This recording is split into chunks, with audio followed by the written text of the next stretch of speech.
नमस्कार विद्यार्थी मित्रांनो, जी के स्पर्धा परीक्षा आरत या शैक्षणिक यूट्यूब चॅनलवर आपले हार्दिक स्वागत आहे. आपण रोजच्या जीवनात इगो, डिनायल किंवा सुप्त मन असे शब्द सर्रास वापरतो, बरोबर? पण कधी विचार केलाय का की हे सगळे भारी भारी शब्द नेमके आले कुठून? तर हे सगळे शब्द 19व्या शतकातल्या एका अत्यंत वादग्रस्त पण तितक्याच प्रभावी ऑस्ट्रियन न्यूरोलॉगिस्टच्या सिद्धांतांमधून आले आहेत. आजच्या या विश्लेषणामध्ये आपण सिग्मंड फ्रॉइड यांच्या त्याच ऐतिहासिक कार्याचा वेध घेणार आहोत. फ्रॉइड हे फक्त एक डॉक्टर नव्हते बरं का, ते खऱ्या अर्थाने मानवी मनाच्या न दिसणाऱ्या जगाचे शिल्पकार होते. त्यांनी आपल्याला स्वतःकडे बघण्याचा एक पूर्णपणे वेगळा चष्मा दिला. चला तर मग मानवी मनाच्या या रहस्यमय आणि भन्नाट प्रवासाला सुरुवात करूया. ह्या प्रवासात आपण नेमके कोणते टप्पे पार करणार आहोत ते थोडक्यात पाहूया. आपण सुरुवात करूया मनोविश्लेषणाच्या जन्मापासून, त्यानंतर सुप्त मनाचा उलगडा, मग ईड इगो सुपर इगोची भन्नाट संकल्पना, स्वप्ने आणि मनाच्या संरक्षण यंत्रणा, त्यानंतर प्रवृत्ती आणि मनोलैंगिक टप्पे, आणि शेवटी या सगळ्याचा आजच्या काळातील गुंतागुंतीचा वारसा. एकंदरीत हा प्रवास खूपच रंजक असणार आहे. तर आपला पहिला थांबा आहे मनोविश्लेषणाचा जन्म. आता ऑस्ट्रियामधल्या व्हिएन्ना शहरात जेव्हा फ्रॉइड वैद्यकीय प्रॅक्टिस करत होते तेव्हा त्यांच्या एक गोष्ट लक्षात आली. अनेक रुग्णांना काही शारीरिक आणि मानसिक त्रास होत होते, पण त्यामागे कोणतंही स्पष्ट वैद्यकीय कारण दिसत नव्हतं. विशेषतः हिस्टेरियाच्या रुग्णांचा अभ्यास करताना त्यांच्या हे प्रकर्षाने लक्षात आलं. आणि इथूनच मनोविश्लेषण किंवा सायको ॲनालिसिस या बहुचर्चित उपचार पद्धतीचा जन्म झाला. फ्रॉइड यांच्या मते आपल्या अनेक समस्यांचं मूळ हे कुठेतरी भूतकाळात दडपलेल्या आघातांमध्ये लपलेलं असतं, आणि या लपलेल्या भावनांना प्रकाशात आणून रुग्णाला त्यातून मुक्त करणं हाच या पद्धतीचा मुख्य उद्देश होता. पण हे सगळं घडलं कसं? सुरुवातीच्या काळात फ्रॉइड यांनी संमोहन म्हणजेच हिप्नोसिसचा वापर करून पाहिला. त्यांनी पॅरिसमध्ये जीन मार्टिन चार्कोट यांच्याकडे याचा अभ्यास केला होता, पण प्रॉब्लेम असा होता की याचे रिझल्ट सर्वांवर सारखे येत नव्हते. मग त्यांना जोसेफ ब्रुअर यांच्याकडून एक नवीन आयडिया मिळाली आणि त्यांनी मुक्त साहचर्य म्हणजेच फ्री असोसिएशन ही पद्धत वापरायला सुरुवात केली. ही पद्धत खरं तर खूपच सोपी वाटू शकते. यात रुग्णाला अगदी मोकळेपणाने मनात येईल ते बोलायला लावलं जातं, कोणतंही फिल्टर न लावता. यामुळे होतं काय तर सुप्त मनात दडलेले गुंतागुंतीचे विचार हळूहळू आपोआप ओठांवर येऊ लागतात. इथूनच आपण पुढच्या टप्प्याकडे वळतोय, सुप्त मनाचा उलगडा. मानवी मन कसं काम करतं हे समजून सांगण्यासाठी फ्रॉइड यांनी एक खूपच भारी उदाहरण दिलंय. त्यांनी मनाची तुलना थेट समुद्रातल्या एका विशाल हिमनगाशी म्हणजेच आईसबर्गशी केली. पाण्यावर तरंगणारा जो छोटासा भाग आपल्याला दिसतो ना, ते म्हणजे आपलं जागृत मन. हे वास्तववादी असतं. त्याच्या अगदी खाली असतं पूर्व जागृत मन, जिथून आपण थोडा प्रयत्न केला की जुन्या आठवणी किंवा शब्द जागृत अवस्थेत आणू शकतो. पण खरा खेळ चालतो तो पाण्याखाली. हा जो प्रचंड मोठा न दिसणारा भाग आहे ना, ते म्हणजे आपलं सुप्त मन. इथेच आपल्या सर्वात खोल इच्छा, दडपलेले विचार आणि कटू आठवणे लपलेले असतात. आणि आश्चर्याची गोष्ट म्हणजे हेच सुप्त मन आपल्या वागणुकीचं मुख्य कंट्रोलर असतं. आता आपल्याला प्रश्न पडला असेल की हे सुप्त मन अस्तित्वात आहे हे समजायचं कसं? तर यासाठी फ्रायडियन स्लीप ही कन्सेप्ट खूपच रंजक आहे. बऱ्याचदा बोलता बोलता आपल्याकडून चुकून भलताच शब्द निघून जातो, राईट? फ्राइड यांच्या मते ती केवळ एक साधी चूक नसते, तर ते सुप्त मनातून उफाळून येणारे आपले खरे, दडपवलेले विचार असतात. म्हणजे थोडक्यात सांगायचं तर सुप्त मन अशा छोट्या छोट्या चुकांमधून हळूच आपली खरी ओळख दाखवून देत असतं.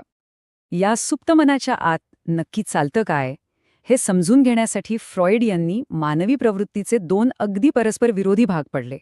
एकीकडे आहे इरॉस, जी एक अतिशय पॉझिटिव्ह, जीवन जगण्याची आणि टिकवण्याची प्रवृत्ती आहे, ज्यात कामुक आनंदही येतो.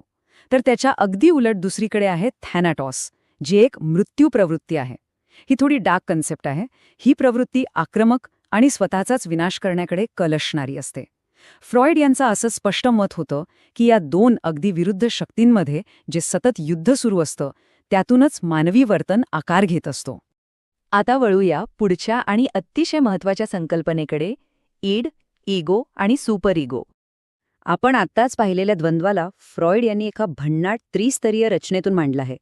सगळ्यात आधी येतो ईड. हा एकदम आवेगी आणि पूर्णपणे सुप्त असतो. त्याला फक्त आणि फक्त आपल्या इच्छा लगेच पूर्ण झालेल्या हव्या असतात, बाकी काही नको.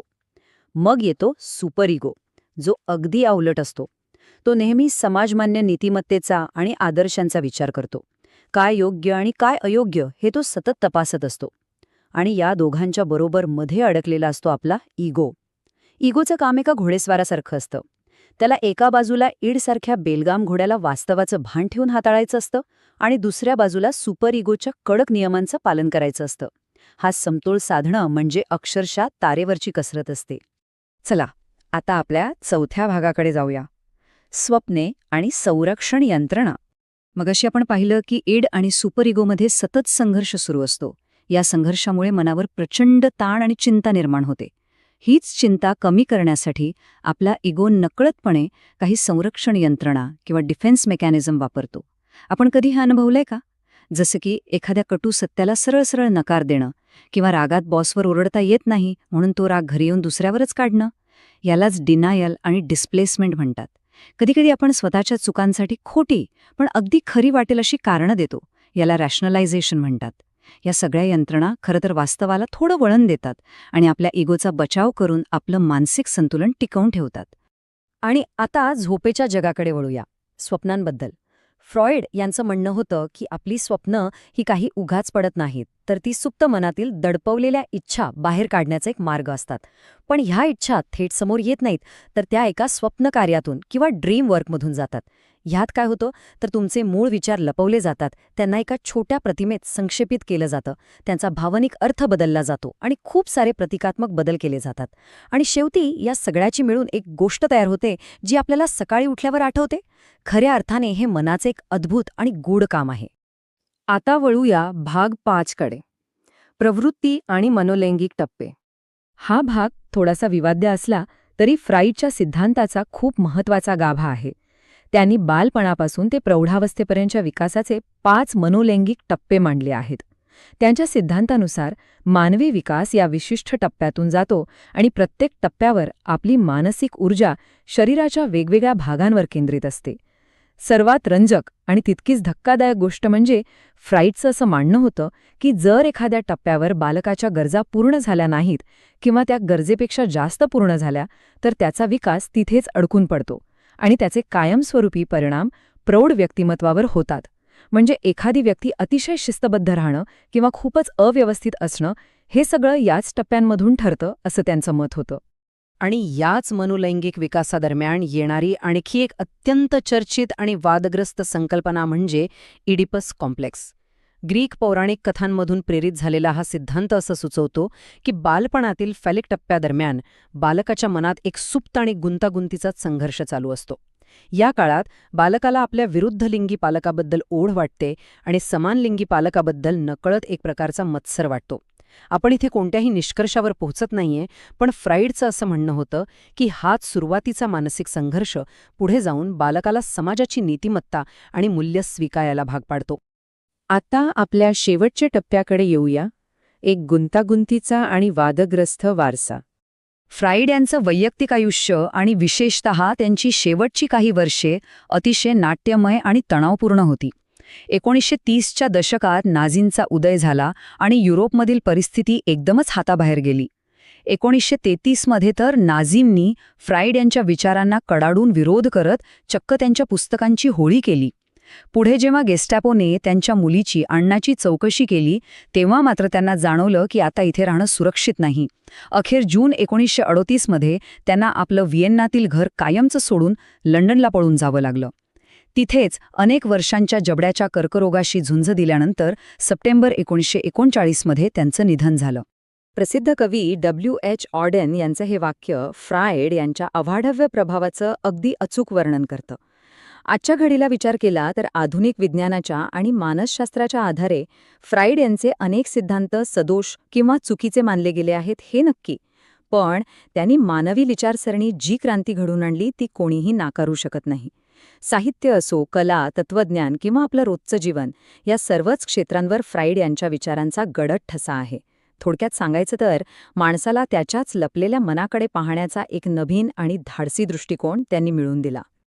आणि आता या विश्लेषणाच्या शेवटी एक अत्यंत विचार करायला लावणारा प्रश्न उभा राहतो. जर खरंच आपल्या वागणुकीवर, भावनांवर आणि निर्णयांवर या विशाल आणि अंधाड्या सुप्त मनाचा इतका मोठा पगडा असेल तर आपले दैनंदिन निर्णय खरोखरच किती जागृत असतात? आपण खरोखरच आपल्या कृतींचे मालक आहोत की केवळ आपल्या सुप्त इच्छांच्या हातातील बाहुले आहोत? विचार करण्यासारखी गोष्ट आहे ना, यावर नक्की विचार करा. या विश्लेषणाने मनाच्या गुंतागुंतीच्या रचनेबद्दलची आपली समज नक्कीच थोडी अधिक स्पष्ट आणि रंजक केली असेल अशी आशा आहे. हा व्हिडिओ संपूर्ण पाहिल्याबद्दल आपले मनपूर्वक धन्यवाद. ही बेसिक माहिती तुम्हाला आवडली असल्यास लाईक आणि कमेंट जरूर करा. आणि आणखीनही तुम्ही आमच्या चॅनलला सबस्क्राईब केले नसेल तर चॅनलला सबस्क्राईब जरूर करा. तसेच हा व्हिडिओ आपल्या मित्रमैत्रिणींनाही शेअर करायला विसरू नका.